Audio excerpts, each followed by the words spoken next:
welcome, welcome. If you're scragglers just coming there on the outside, bring in your coffee and your food, and please come in and enjoy the breakfast that we have here for you this morning and the vibe in the room, everyone. The vibe, the morning vibe. You know what? You guys have great energy for morning. I'm going to try that again. You guys have great energy for the morning. Oh, that's the vibe I want to feel. Come on, you know you're here with Orion. Come on, everybody. Feel the love, right? I'm Shelley Hamilton, your host here for year 2, and I'm so thrilled to be back with you. I see a few familiar faces, so welcome, welcome. Nice to see you back here again, and nice to see so many more people here, part of this conference. Really excited to have you with us here. If you haven't already dropped by the registration table, please do so to pick up your name tag, because that has your drink tickets in it for the networking session later on today, which reminds me I need to get mine, and your Orion bag, and I'll get to that in a moment.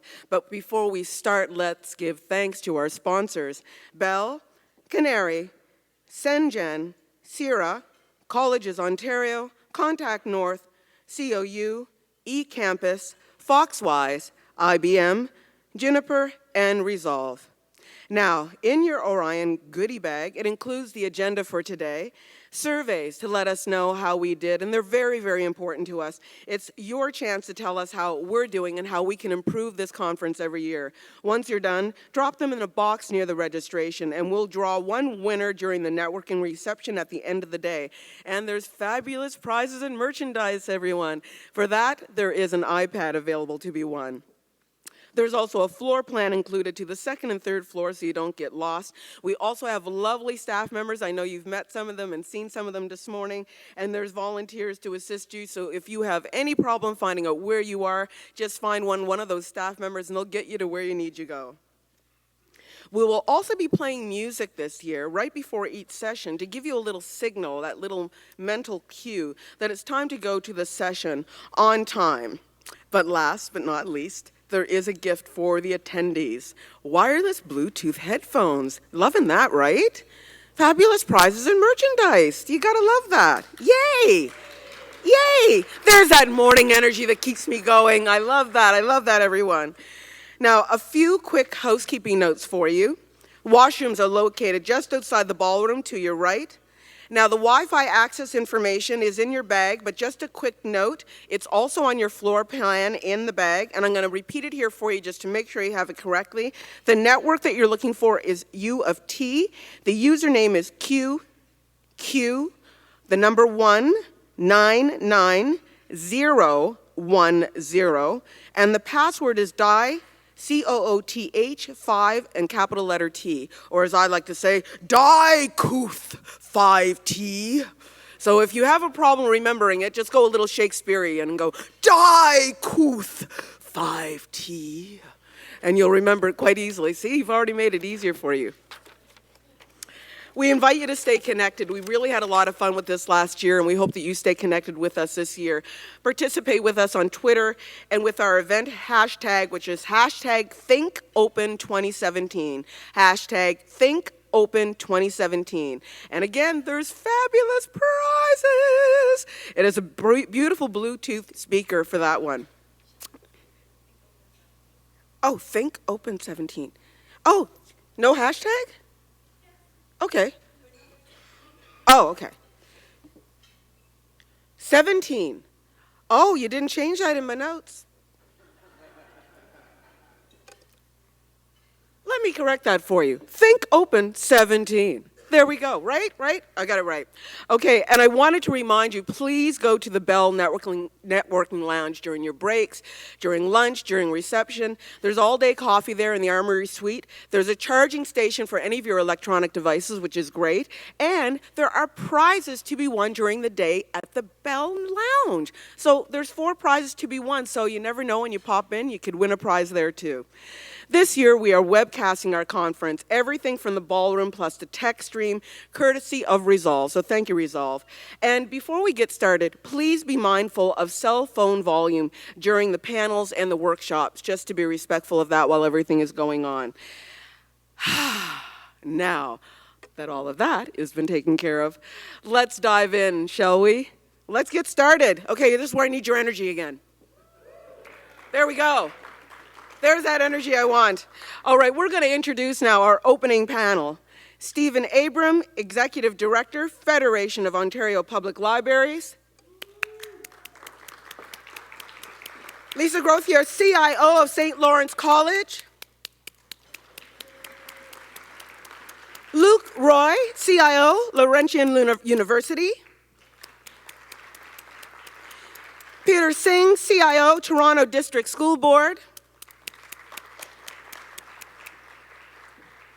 And again, our wonderful panel moderator, Richard Garner. Richard produced Orion's award-winning Faces of Innovation video series, and we're just thrilled to have him back again. Richard, take it away. Thanks, Sean. And Doug. Sorry, Doug, if he's not on the news. And Doug. On my list. Doug. From Juniper Networks. Doug, what is your name? Doug Linder. Doug Dunder. But he's also not on my list, and I apologize for that. So let's get this panel started, shall we?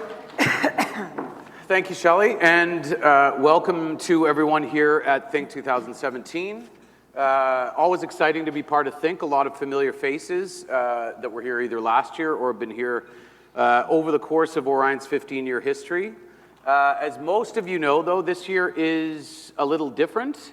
I think we'd probably all be experiencing that wherever we're working, but especially for Orion this year, there's almost like an Orion 2.0 going on as we look at the next 15 years. So a lot of what's going to be talked about today on the panel, at breakout sessions over the course of today, is also serving as data and feedback for Orion to be able to sort of chart their new course with all of you, partners, stakeholders, et cetera. So it's a great time to be here. And of course, you probably are already aware that the theme for this year's Think 2017 is open.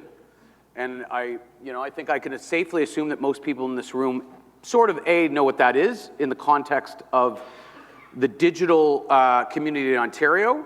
I think it's also safe to say that we are all openists. You know, fair to say. I think we're probably all here because we believe that open is better. But having said that, it probably means different things to different people. So let's start by we'll start with Stephen. We'll get a sort of a quick blurb on the organization that you're here representing and the sector, and then we'll get to sort of what open means to you within your context. Thank you. So I get the great opportunity as Executive Director of the Federation of Ontario Public Libraries to be the servant leader of the collaboration of all the libraries in Ontario. So there's 306 to 400 systems, depending on how you count us, with reserves and whatever. And the libraries are one of the great success stories. Library use has doubled in 10 years. Number of programs has tripled. Every library has Wi-Fi and internet connectivity. We're open. And so we deal with, at the Federation, representing libraries to government in the role we play. There is no organization that is in every community. Every community doesn't have a bank anymore. Every community doesn't have a post office anymore. Every community has a library, nonpartisan, open, available to all. And even though the library is free, just like Google, we answer the hard questions. And our idea of what open means in terms of free is unfettered. We unfetter access to information, access to learning, access to an engaged citizenry. And we deal in community-led strategies to make a difference in society so that our users are empowered to take full advantage of things. And just to echo those sentiments, if you haven't been to your local library in the last little while, like me, it actually was a conversation I had with you, Stephen, last night.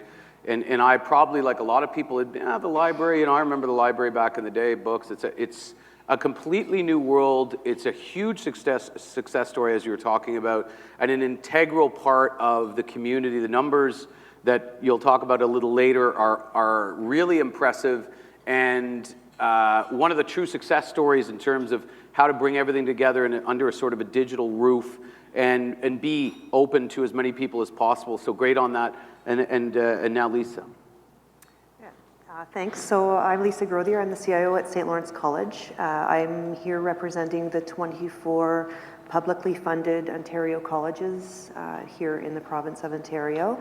I'm also the chair of the College Council of Chief Information Officers for the same group. So obviously we're a publicly funded educational institution. We'd love to think of ourselves as being open. There's a lot of good changes coming with net tuition, free tuition in the future for students, which should make education much more open than it has been in the past, where finances were an issue. Putting my IT hat on, I think there's a different connotation to open, open source, closed source, sole source. I think from an IT perspective, the definition of open has some different challenges to it, in spite of the fact that we all support an openness type of mandate. That's where the challenges are. So. And again, that's part of what we're going to try to talk about. We have a short period of time, but obviously we'll have some questions afterwards, and we encourage people to have these conversations themselves, which you are already having. As a product of Ontario's college community, Algonquin College in Ottawa, I can speak firsthand on being real proud to be representing, so to speak, but also seeing firsthand how they've had to sort of adapt on the fly to serve so many diverse needs for different people that are coming through the college system these days in different communities. So I applaud you for that. But again, Lisa's not the only person that recognizes that with a desire to move forward, there's still many challenges. We'll talk about security, we'll talk about some other things. But that's what we're here to solve. Not today necessarily, but hopefully at least some seeds get planted. Luke? Hi. Thank you very much. Hi, I'm Luke Roy, CIO at Laurentian University. So I'll be speaking a little bit on behalf of the universities. At least from a Laurentian perspective, openness means open country. We have a lot of trees and so on back in Northern Ontario. And oh, by the way, we're only 3.5 hours from Toronto, so we're not that far. But at the end of the day, openness, especially at the university level, it's about open collaboration. We're very fortunate, in fact, we're about 27 universities. We serve about 250,000 students. We actually have research for equivalent to about $1 billion. A lot is riding on universities in Canada. So the Canadian government is probably looking at us saying, well, what are you guys all and gals are all doing in terms of making sure that the environment is safe, the environment is open for collaboration, new ideas. And oh, by the way, you don't have all the funding that you want. So therefore, how do you do it actually in a very cost-effective way? And the openness really means about, let's open the silos of each university and let's see how we can actually do 1 plus 1, not equals 3, but maybe equals 5. Yeah, wildly exciting, and yeah, the numbers are changing. The institutions, we talked a lot last year about, institutions changing, not breaking news again in this room, but changing on the fly and changing quickly. And it's interesting to me, and I know Peter will speak to this as well from a Toronto District School Board perspective, but education is one of the places that really fascinates me, in that is, so it was so related before to the bricks and mortar institution that you were at. And as the world goes forward with e-learning being a big part of the world, where at some point your students can be from all over the world, not necessarily even living in Ontario. I mean, it's really exciting, but it's happening really quickly, and that's usually the sort of common denominator that we all talk about is we're excited about the change, but it's happening at a rate where it's very difficult to keep up, especially when you're talking about public and private sector. So I'll throw it to Peter on that one. Well, thank you, Richard. Good morning, everyone. And you mentioned that Orion's going through 2.0, and I consider TDSB is also now in 2.0 mode under the leadership of our new director, John Moy. So he's been with us for almost 16 months. Huge shift at TDSB. Toronto District School Board, if you live in Toronto, we have your kids or grandkids, they're with us. And we're the largest school district in the country. Around 245,000 students come through the doors every single day. And staff volume is close to 40,000 itself too. And we run around 584 schools. And so it's a huge district, and with that comes more opportunities along with the challenges we face. There's a big shift at TDSB, and our intent is actually how can we make things better for our learners who come through our doors every single day. Kid walking through the doors in TDSB is iPad smart in kindergarten right now. When he or she graduates, are they going to be ready to compete globally? So our vision for learning is focused on 3 pillars: achievement, well-being, and equity. Along with that comes our global competencies work. Intent is to actually have deep learning happening in the classroom space. With that, we wanted to make sure rich and open environments are created for learning purposes. And I go back and forth between IT and academic side. On IT side, going back to Lisa's point, that we delve into open source products and again, open APIs. And as we know, now world is leaning towards open development too. So the team is very focused on actually tapping into that side of IT. But on the academic and the learning side, pedagogy side, we want to make sure we have an open learning stance and also tap into open resources. Those are available around the globe. So we're not restricting our teachers from just walled environments. It's open walled. Learning does not just happen in schools for 8 hours. Learning continues 24/7 for our students. We want to make sure the learning environment we build and create actually reflects that. And that's what openness means to us here at TDSB.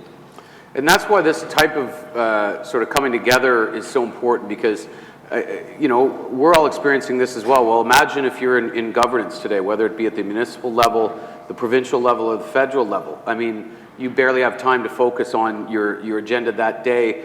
Listening and getting feedback from the voices of the people, you know, I hate the analogy of on the front lines, but do you know what I mean? You are the people who are dealing with, like you said, students, communities, new Canadians, the public and private sector, people that are using the institutions and using the community. So the feedback here is very important, because it's going to help guide the direction, not only for, you know, people like Orion, but obviously the provincial and federal governments going forward. They're experiencing this as well in real time.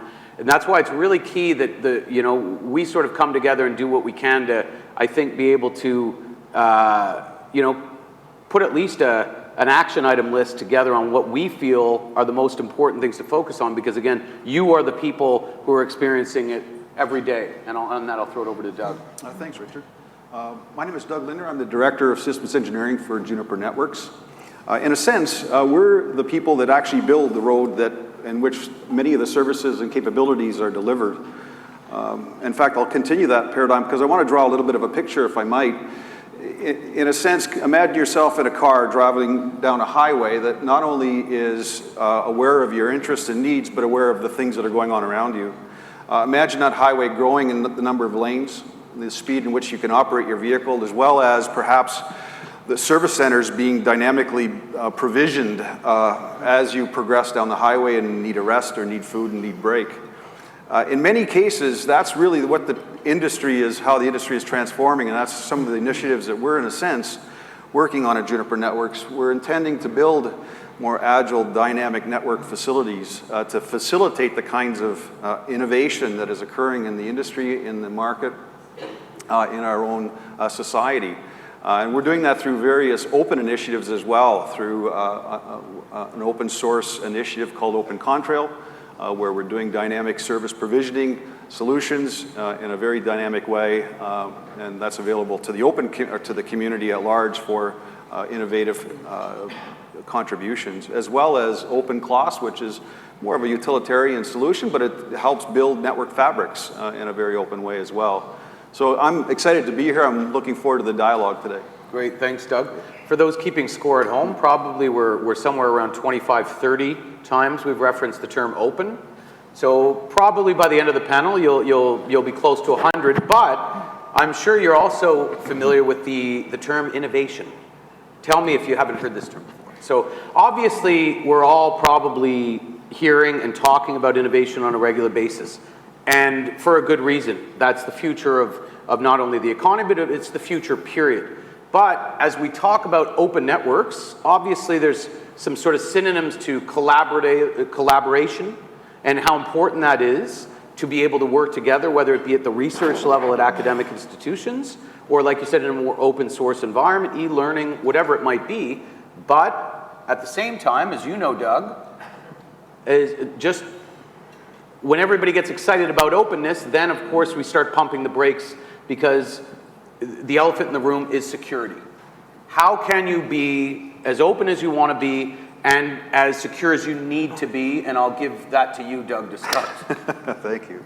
That's an interesting question because, frankly, I think it's top of mind with some of the stuff that's just happened in the past couple really the past week or so in WannaCry and the proliferation of ransomware across the globe. I mean, it's being open and being secure are not necessarily mutually exclusive, but in the past they often were considered either you accept a trust or you deny trust and you close connectivity and openness. Well, I think the way the networks are being delivered, the way the organizations are evolving, it very much is allowing people to come together in a secure way while not preventing collaboration that ultimately will help to lead to new innovation. Yeah, and it's tough, and I don't think anybody's going to pretend that there's a magic bullet here. But again, I would suspect whatever solutions are going to come, they're going to come from these types of coming together of the people who are at the cutting edge of this industry here in Ontario and elsewhere. Peter, you talked about the students that you guys obviously are ultimately exist to serve, right? And same for Lisa and Luke. And and for Stephen, obviously not just students, but the community. So when you get into the issue of security, it's interesting because you talked about having an obligation, but the truth is you also have a responsibility, right? Which is when you get into, let's say, a private sector level of risk reward around security, you might be willing to, have more openness to be able to potentially lead to that collaborative innovation that leads to X amount of revenue with the potential of something going on. But when you're dealing with people's lives and students and privacy, I would suspect that risk reward is much different and leads the sort of the considerations around security for people like you, Peter. Security is huge for us. Like any other entity, we all face the same challenge every single day. For us, why I say it's a different challenge a little bit, a lot of companies get attacked from outside, but we also have a lot of threats from inside. So we love our kids, we make them smart, educating them for 10, 15 years. They get really smart by grade 9. And that's where they start practicing their skills within our own environment. So openness, we do want to create an environment for them so it's like a sandbox, they can play in it. But to a certain extent, with that comes the challenge, how do we actually lock it down so they are not actually now being a threat to us where we need to run some mission critical environments. Just running big payroll system, it runs bi-weekly, it's a huge number. TDSB itself is a $3.1 billion entity. So 85% of that money goes into salaries. So you're running a big payroll system. So you don't want your local hackers actually poking at your environment that way too. So we have, like any other company, those blocks up and the walls up to protect that environment itself. But on the flip side, you can't restrict the environment that there's no innovation going on in the classroom. Today we live in a world where STEM is huge. Makerspace is big. Kids are coding. You got grade 6 all-girls class actually having coding clubs these days. So kids are right deep into it, and we wanted to make sure they have their own space to learn and grow in it. At the same time, we work extra hard to make sure we secure our environments behind the scenes from some of the, I won't call the bad kid, very creative kids in the system. Very creative kids, Yeah. no doubt. The future hackers. That's No, but I mean, it's interesting because you talked about these kids. It's such a wild thing to ponder. They, like you said, they start, it's sort of, preschool, whatever, and at some point, or not preschool, but obviously at a very young age, and then graduate probably in around 15 years they're in your system. The world they're going to be graduating into, and ultimately going to institutions like Luke and Lisa work at, it's just, back in the day, that world wasn't going to be dramatically different from when they started. Now, I mean, it's almost hard to predict what that world is going to look like when they come out. Recently, I think we all experienced, and I think Doug touched on it, where there was some highly publicized, viruses, et cetera, that give us an idea of what that does at a post-secondary education, real-time, day of, you get the word, and how difficult is it to get things sort of back online, if you will? Well, it didn't happen to us, so phew. Let me give you a perspective. So how do you have the best security? At the end of the day, it's got to be your people. It's between the keyboard and the computer, right?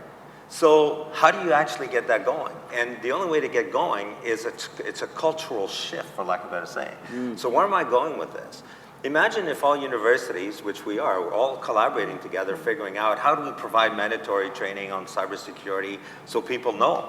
So if we would actually have all of this working together and collaborating on, then all of a sudden visiting faculty or even my own faculty will come to me and say, hey, we're not supposed to use an unmanaged cloud service for confidential information.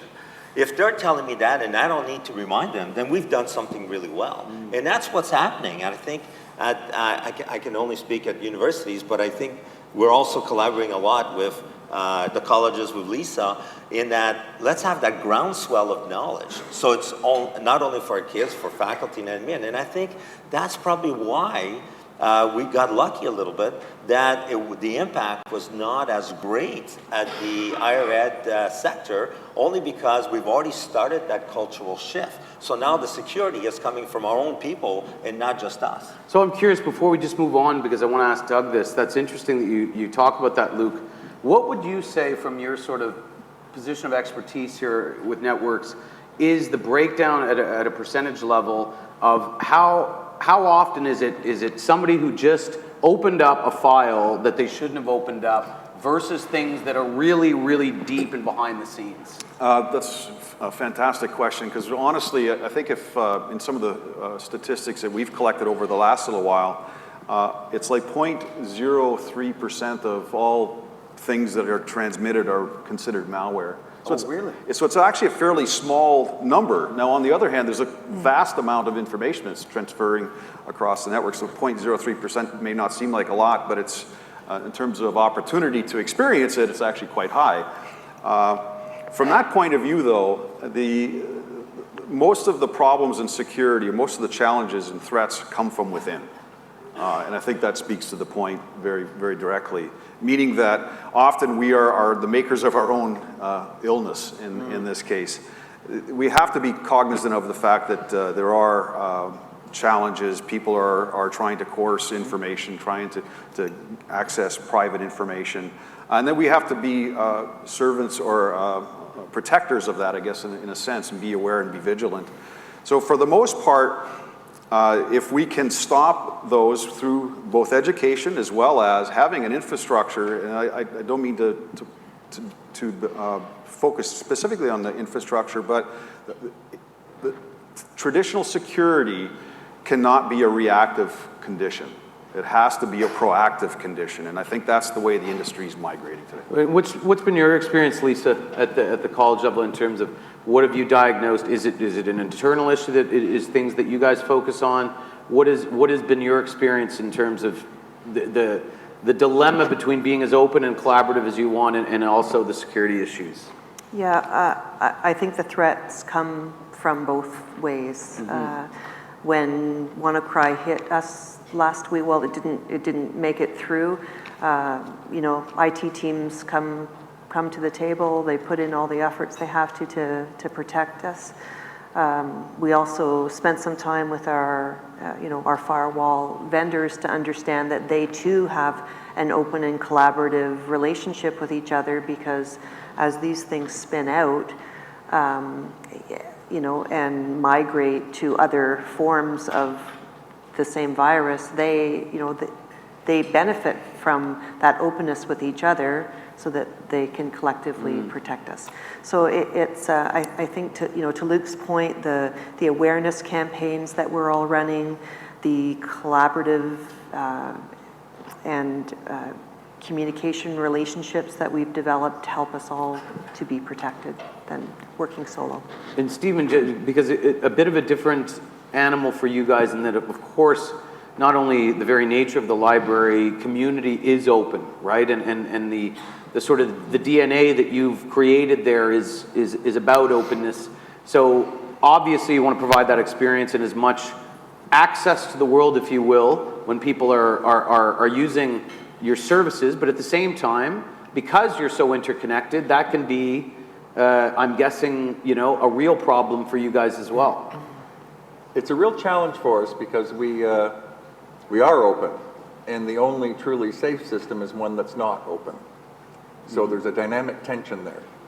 So we have a value system around protecting the trust we have in society. We are one of the top 3 most trusted institutions in North America. And trust is the foundation of openness. So within our space, within all of our space, we protect intellectual freedom, privacy, confidentiality, academic freedom.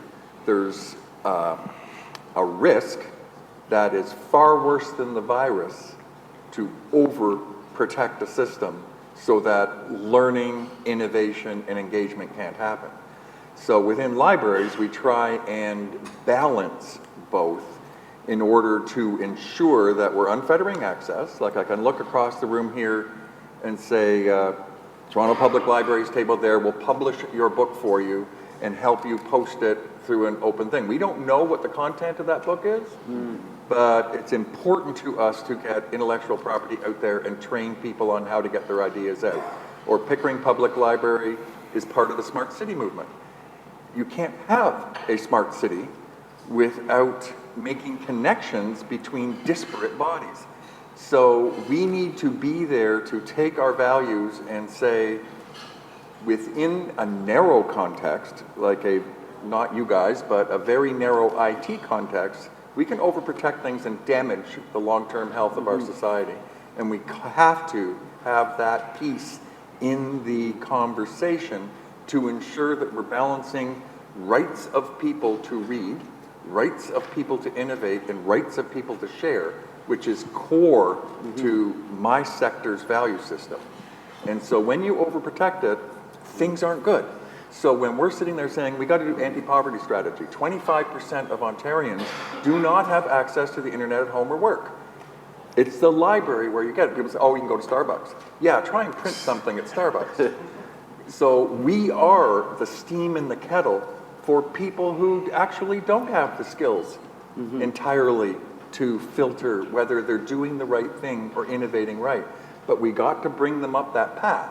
So I can go get meta learning skills and be trained at any library in Ontario. I can go get information judgment skills, but it's going to take some time, and I believe it's generational. So the TDSB role on teaching digital literacy, information literacy, privacy, and saying this is how you set your things, but you cannot block all students from using Instagram when my daughter can't do her business without Instagram. Sure. It needs to be taught in school so that she can run her business as a jewelry designer, because Instagram is where jewelry design is at. And that's an interesting example because a lot of, let's say, publicly funded access to internet, you know, whether it be job centers or whatever, often had firewalls against whether using Facebook or whatever. Then some of you would be, well, that's actually preventing my ability to post my resume on a. So you really do, you can't really limit it, but at the same time, you know, you mentioned striking a balance. Well, that's life, right? Life is about striking a balance and finding, and again, in a room full of openness, maybe we're going to rebrand there. I'm not sure that's working. But I think we'd all agree that we're not stopping, right? We're moving and have been moving. This isn't a revelation. We have been moving towards this more open society for a long time. And it's not like we've been ignoring or neglecting security. And of course, the complexity of those things have also increased. And that will be there. And I guess at some point we're going to say we're always going to be willing to accept some risk. We want to work together to make sure that we're absolutely sure that we're mitigating and minimizing that risk as much as possible. But minimizing, not removing. Because it's an impossibility to, I think, suggest you can remove and be open. I think that's kind of, you know, an oxymoron to say the least. What we haven't talked about, though, and Luke touched on as it relates to dealing with security issues, is behavioral change.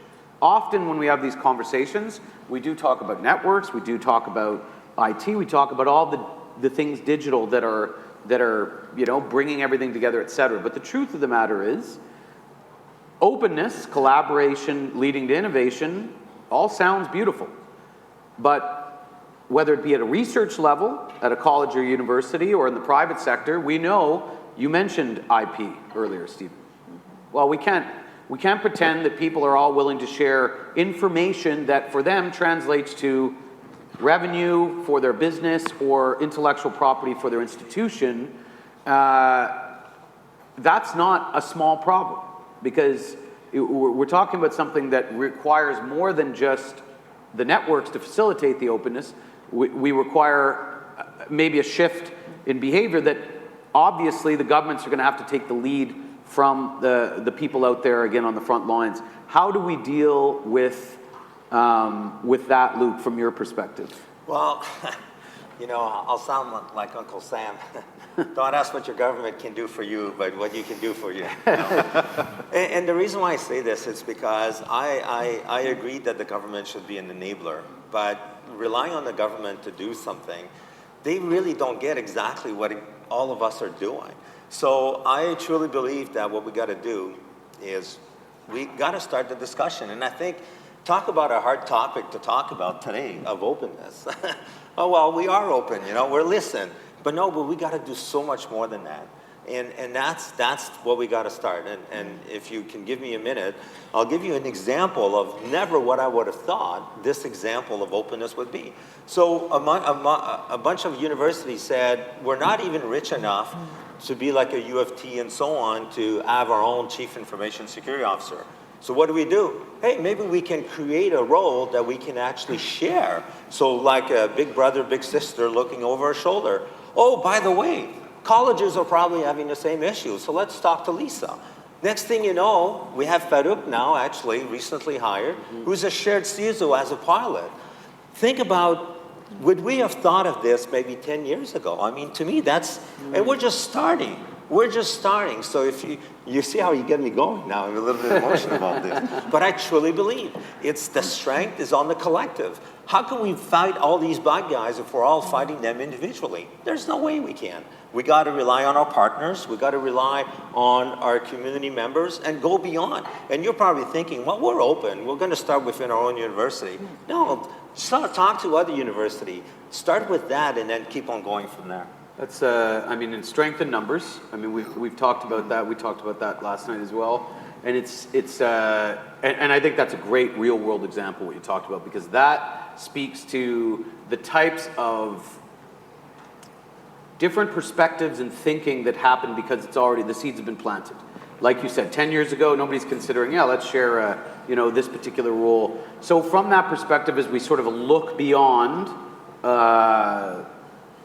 to the year, 2000, no, obviously. But you know what I mean, like that used to be, the year 2000. Well, whatever the benchmark is, we know there's an important election coming up. We know that, the years going forward, as we talked about, this pace is only going to accelerate. These decisions are going to be happening, and there's going to be a new problem tomorrow to that perspective. But again, we all agree that the overarching move towards openness is not going back in the bottle. So how does that look for you, Peter, in the future going forward? I know you guys have to deal with, the responsibilities of every day, but I know that you're also looking, probably years and decades ahead. Definitely. So what's happening at TDSB, one of the things we're working on right now actually to put together open data policy, see what we wanted to share. So a lot of cities, a lot of other organizations already started to share. We have also a very rich research department, so we collect data. And we should not only be the ones looking at it. So to me, folks who actually really analyze data, average person just sees zeros and ones. But the data folks, people actually see colors in it. So there are issues and challenges we face at the school district and society too. Why not actually open that data so others can look at it and come back saying, you can actually solve this problem. Do we know if this is what we see in grade 1 reflects the outcomes of grade 9? Why start that work on that child when he or she's in grade 8? So try to recover whatever the kid has lost over 4, 5, 6, 7 years. Do we have now environment around us built based on real data saying, if you see these markers, we will see these outcomes. So drive those changes. So open data policy is being worked on right now. I wanted to make sure we're able to put it out there, let other people look at it, what TDSB collects and holds. So that's one piece. The word journey started on that front. And you talked about partnerships and collaboration. I know we're moving away from the security. The hacking community talks about it with each other. They collaborate with each other in real time.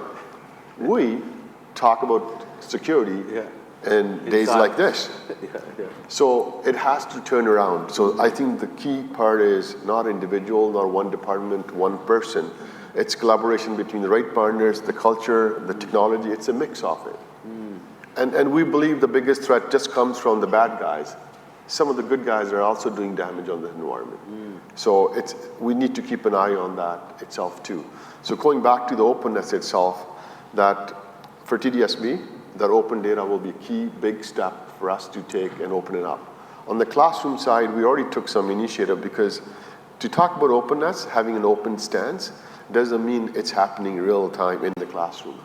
Giving principals, teachers ability to make decisions around what the key resources they need, to shift the pedagogy in the classroom around technology, around the key resources. We talked about e-learning. So if we're really going to get the kids ready and focus on those global competencies, we call them 5 C's, 7 C's, but whatever your C's are. But we need to get the kids ready to compete when they grow up, not just in Toronto, Ontario, Canada, North America. Global is going to be their space, market space. So they need to compete globally itself too. So for us, that's where we are actually setting our policies, budgets. People need money to make calls too. You can't tell we have an open stand. There's no money to do the calls. So you need to actually fund it, create the environment around it. So give them the ability to make decisions, provide those guidelines so they actually can make the calls, what they need in their classroom from learning outcome side of things. So these are building blocks, and it's a shift. And you can't move big systems overnight. And my experience has been the day you decide you're going to do something, it takes almost 36 months from point A to point B, where everything in the system is actually taken over and everyone's executing what you decided centrally itself too. So in big system, it's a huge challenge for us. But you have to keep planting those seeds around open thinking, openness, and provide the right resources, including funding and the budgets. That's why I said we have an integrated equity framework at TDSB to actually drive that, make sure we address the needs of equity and equality within the system too. There have and have-nots within our district itself too, to actually level the fields that equity is a key lens for us when we actually look at the budgets and the resources through the district itself too. And I think we'd all agree that we don't want to get too far down the line in talking about, how do we make the current frameworks more open without actually finishing the job on, like you said, access to connectivity and equity in that. That's still a goal that's still being worked towards, as we'll talk about more today. I'm just curious about when you hear that number 36 months and on that network side, because one of the things I'm hearing too, and we've all probably been in these conversations, we might have built things before like you would build anything. You would build it with a beginning and an end. And now, in a world where we know everything is going to be added on, extended, it's going to evolve. When we build a network now, it has to be something that is going to be fluid, I guess, going forward, because there's always going to be change. And with the goal of probably taking that 36-month number at the network level, and it's not just networks, it's behaviors, it's bureaucracy, it's all these things. But what do you see from that, let's say, technological perspective, Doug, that is going to be able to help make those changes quicker and more efficient? Well, actually, I think that's the change that has been occurring in our industry for the last couple of years. There were really, I think, a lot of people who were on the sidelines watching what was being done within the networking paradigm and seeing that innovation was occurring at what looked to be a fairly rapid pace. But I think today, now, there's actually execution in that strategy of being able to take the technology that's available today In fact, the problem really isn't technology in many cases. It's organizational, it's policy. There's a lot of other factors that come into play. The technology is very much available today to be able to create on-demand network solutions, services, functions, dynamic management capabilities. All of those elements are in play today. Well, I think where the next step will be, though, in terms of sparking that next innovation, will be in how innovation will, I guess, rationalize that technology into something that can be managed by the broad community of people at large and take advantage of that infrastructure. And finally, Steve, broad community at large, good segue there. Your thoughts, maybe final thoughts. My favorite Monkees song is Shades of Grey, Only Shades of Grey. I'm a believer. I'm finding that a lot of the conversations are polarized in this space. And we're looking at pipes and taps on pipes instead of what's in the pipes. So going back to your question about behavioral, innovation does not come from somebody gets a bright idea sitting alone in a room. Innovation comes from data. Innovation comes from research. Innovation comes from collaboration. That's what's in the pipes nowadays. So we need an understanding. So in my sector, we protect our patrons' privacy. But we're very comfortable with looking at anonymized aggregated data. So I can actually look at whether you finished that book you downloaded from Overdrive or onto your Kindle. Amazon actually posts online whether you finished that book and what highlighting you put in it. So when Trump signed an executive order allowing all that information to be sold, that offends me as a Canadian librarian that I don't want to see that. So what's in the pipes is the behavioral information within which we can research how to make people better. I want to ask the question, are they learning? I want to ask the question, are there markers there that they're doing research and it's being done effectively? But I want it anonymized and aggregated. I want it protected for privacy, but I want it as open data.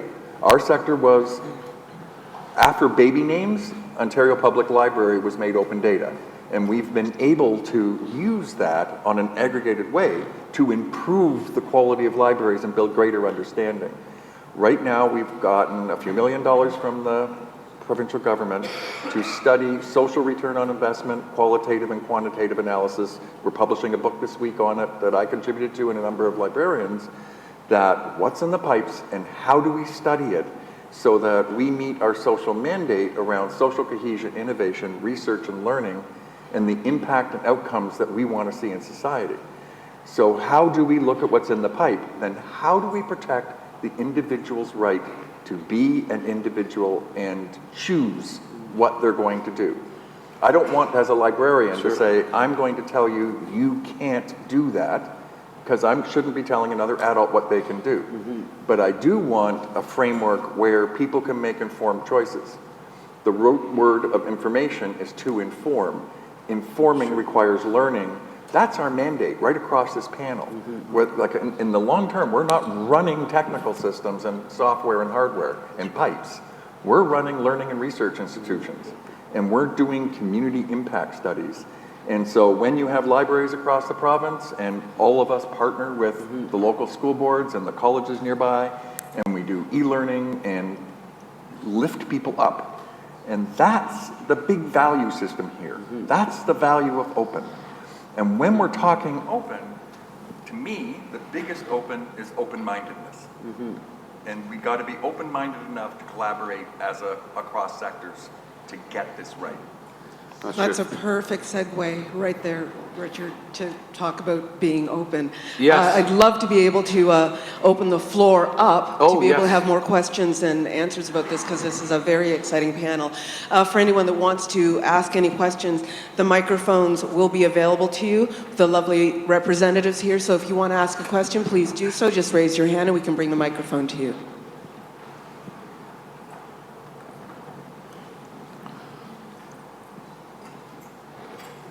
Good morning, and thank you. That was a really interesting panel. We are presenting at a session at 10:15 in regards to collaboration amongst 6 northern colleges. I'm really curious about different people's perspectives in regards to how do you weigh collaboration versus competition, collaboration versus autonomy, because I think that's a struggle for all of us. Who wants to take that? I'll start. Yep. I think, you know, and I'll speak on behalf of our both national and provincial CIO groups. Competition is really for, not IT, it's really for our recruiting agencies. IT, we don't need to compete. In fact, we probably get more value when we collaborate. And that's why, especially in Northern, you know, I want to get to your students first, right? But the point is that from an IT perspective, it's not about the recruitment, but about how do we make an environment that's better. And I just want to point out that the urgency. The urgency is that it's not like we've never collaborated before. ORION was created through collaboration, right? But the collaboration, let's say, level has to increase. The only way we can do that is by working together and having those open discussions. And we're fortunate enough, a lot of us are technology related, we don't really need to worry about the competition. Yeah, maybe my portal looks better than yours. Okay. But at the end of the day, you're probably asking, your developers are already talking to my developers saying, hey, are you using Drupal, or using this, or using that?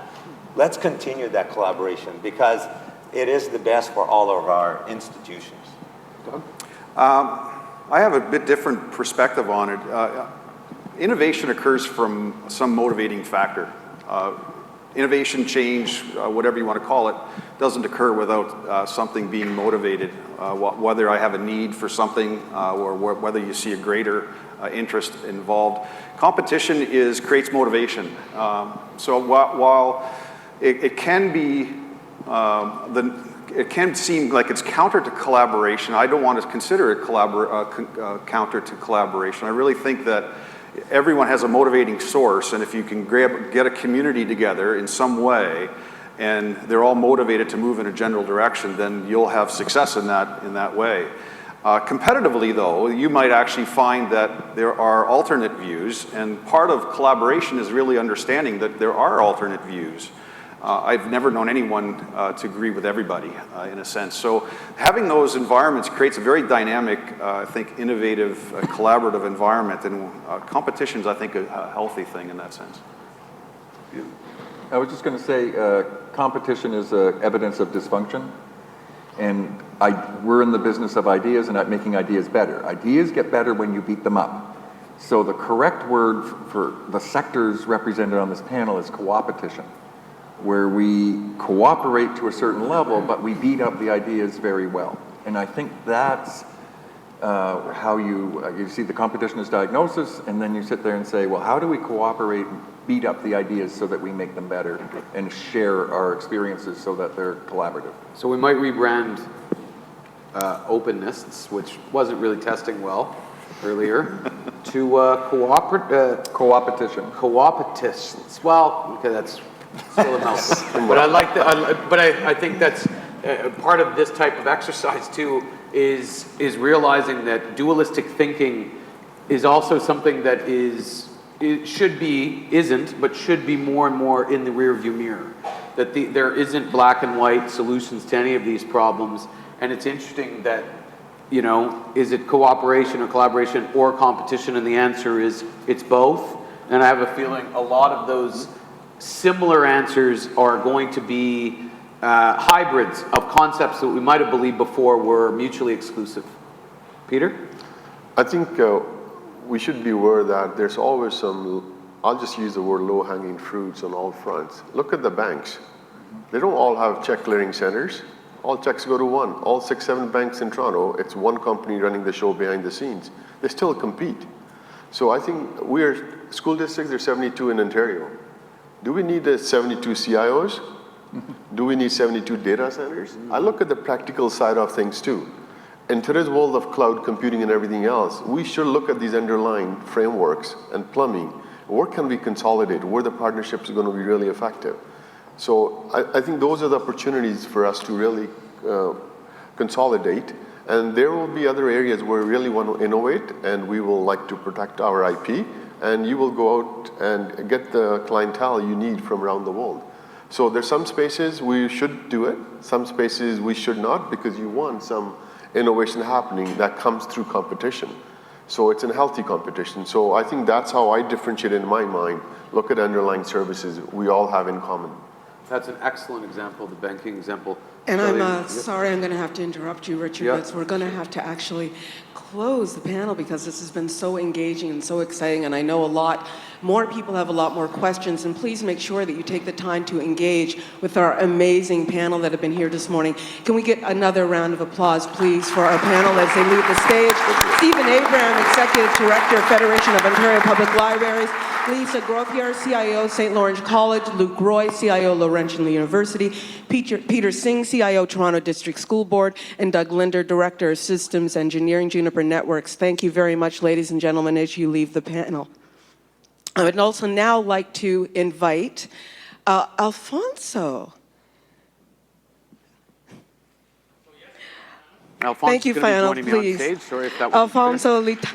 Licata is now taking the stage and speaking with Richard. Thank you very much, ladies and gentlemen, to our wonderful panel. And we have lovely little prizes for all of you. Thank you so much. What do you want me to sit? Yeah. How about right here? Or All right. there, or whatever. Almost like Pele or Cher, now it's just simply Alfonso.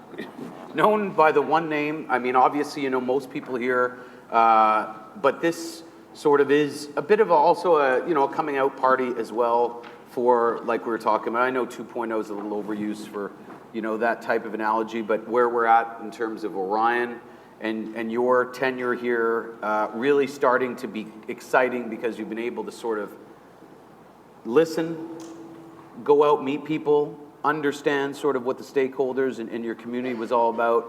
And you literally did that. It's not just a euphemism. You actually sort of went out and traveled and met people, sat with people, broke bread with people, and obviously learned from people. So I guess let's start with that. How was that experience for you, and why was it so important? Well, first of all, the whole Cher Pele threw me out. I didn't quite understand. It took me a while to sink in.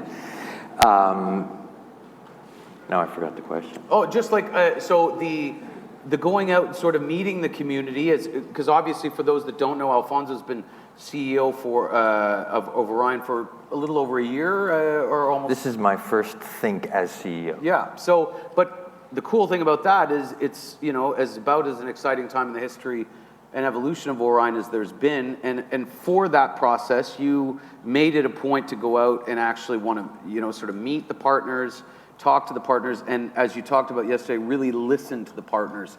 Why was that so important to you?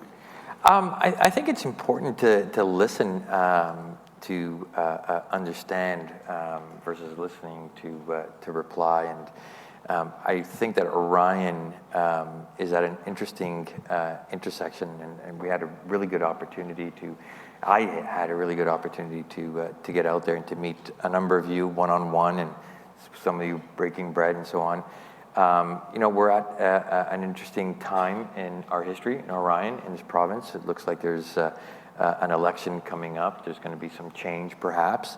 And in that change, an opportunity for us to come together and, if you will, coalesce, convene, and discuss what perhaps a digital vision for Orion might look like, right? So it's an interesting time for Orion, for the province, for our community of interest, for the RE&I sector in general. And I mean, that was kind of echoed in the panel, right? I mean, absolutely. And from your perspective, and this isn't, you know, obviously we've had chances to talk yesterday, more chances to talk and listen today, but you're in these types of conversations all the time. Isn't this sort of becoming the refrain that they're obviously in a more open world, a more collaborative world, a more innovative world or province, this need to be able to sort of work together, strengthen numbers, these seem to be the common denominators, at least what I'm hearing. What about you?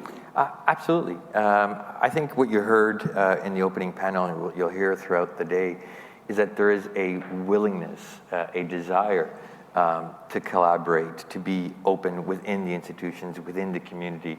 I think traditionally, at least in this province, there hasn't been a framework or perhaps even a process in which to follow or understand, or even a process in which we could come together and convene and create a process. And so the entire theme today and in general is one in which to, if you will, create the dialogue or create an opportunity for the dialogue to occur. It's the beginning of, and if you will, hopefully look back and look forward at creating a venue in which we can create that process to come together. We talk about a little bit about why Orion is uniquely sort of positioned to, potentially assist, facilitate, enable, convene, whatever words we want to use, to be able to help with that process going forward. I think one of the most obvious reasons, or one of the most obvious things to point to, is many of you are already on the Orion network, right? And yesterday was a good example. We launched this year, over the past 12 months actually, a group of advisory groups. We launched a college advisory group, universities, etc. And yesterday we launched our first annual advisory group meetup. And in that session, we had two groups who are on the Orion network, who traditionally don't speak to each other, actually work together. They, if you will, sort of through that accidental bump in of yesterday, I understand that there's a potential new initiative between some of the universities and some of the libraries. So if you will, creating the catalyst for the dialogue to occur. So that would be an obvious reason why Orion. It's a role we take seriously. It's a role that we want to foster, and again, in collaboration with the community. Well, I was there as well yesterday, and one of the things that also came out of that, and is sort of consistent with any real major significant change throughout history, is that at some point, disparate groups come together, and they act as one, or they speak at least as one. And that importance of a voice, especially, I mean, we've talked about it a little, I'm sure we'll talk about it more. There is a very important election coming up. This does not happen, although it usually happens quicker where you guys are, but it still doesn't happen in a vacuum. The government is still a major part and partner in the future, the evolution of the digital community here in Ontario. How important is it to be able to sort of work with them and also talk to them as maybe a more concentrated voice, rather than, a bunch of different voices coming at them with maybe a bit of white noise at the end of the day? Well, I think we all have important messages to deliver, and I think I heard on the panel that delivering it together reverberates louder. Sure. I think the government at least appears to want to listen. Perhaps that's not even the right term, but I think the government has been listening. Yeah. But I think there might be an opportunity for us to catalyze that listening, to activate some action through that. There's a number of things that have been occurring. It seems to me that government's more open, if I can use that term, to hear what's happening with respect to the need for connectivity in remote, rural, and First Nation communities. I think the government is more open to hearing the need for better research infrastructure, better innovation infrastructure, better education infrastructure. I think there's a willingness, and I think it's incumbent on us to come together and to catalyze that willingness into some action. And crystallize a message and deliver it in a simple fashion. And just touching on the point, we talked about it a little, we talked about northern communities, and we've talked about First Nations specifically around the issue of connectivity. You told a story yesterday, I know some other people have heard it, but I mean, it's a really important story because often, we do our best to be able to express and articulate certain points and priorities, but sometimes it's someone's actual life experience and what that story ultimately says about the truth of the issue. And you experienced something like that recently when you were sort of on your whirlwind tour. My journey. Yeah. I'm not sure if you're trying to lead me into describing that Sudbury story. Yeah. And I think what Richard's pointing out to, and I won't bore the audience, but I had a firsthand experience in the mid-fall where I was driving through a First Nation, and actually I struggled with trying to understand what I was seeing. And what I had seen was a group of about 12 or 18, I'll call them kids, ranging in age, standing on the edge of a First Nation community on a dirt road. It was sunset, or the sun was setting, and each of them had their hands up in the air. And I pull over and I ask them why that was, and I was half expecting for them to tell me that they were trying to get onto the internet, to get to Facebook or whatever, but that wasn't the answer. The answer was they were struggling to get onto the internet to do their homework, which is bizarre to me as an urbanite, as a Torontonian. That disparity, as I've been saying, the digital future is here. It's just not equally distributed, and I saw that at firsthand, where you have a community or communities who want to participate in the digital future, but just don't have the tools. That was my experience. And I took that to heart, and people at Orion, my colleagues and sort of people out in the community that have heard me speak to it, I think there's a strong role for us to come together and to action something around that. I mean, that's a powerful story, because it's, again, for a lot of this stuff, I think for people, there's abstraction around things you don't have a connection with, no pun intended. And in this particular case, to be able to, again, we've heard it talked about as a human right. We're certainly moving in that direction. I believe it was the CRTC made some sort of bold steps in that regard, and we're seeing on a more global level that's going forward. But as we talked about earlier, it requires a vision and a vision statement. To some degree, to be able to, there's almost nothing that we could talk about that isn't a progressive step in human history. I'm going to go a little bit further. It Sure. requires a vision and a vision statement, but I think it requires co-creation and collaboration. It's a room full of very intelligent people. I think we all have similar or equivalent visions. I believe it requires us to come together to some extent in that shared vision, or where we do share vision, and, if you will, to speak loudly to a government that is somewhat willing to listen to that vision and action our I'll call it sort of a digital future for the province. Exciting times here in Ontario, here in Canada, and here at Orion, and here at Think 2017. It's open, ladies and gentlemen. Alfonso, thank you very much. Thank you, Richard. Thank you, everyone.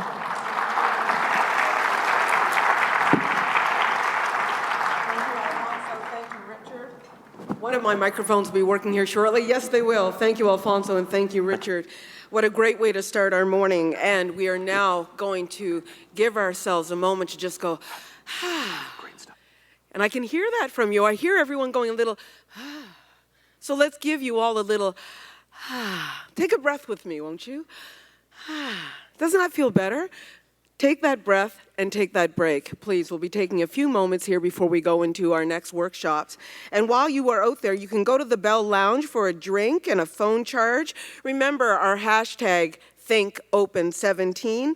Bathrooms are just around the corner, and you might want to get a head start in your chance to tweet about winning some prizes. So please go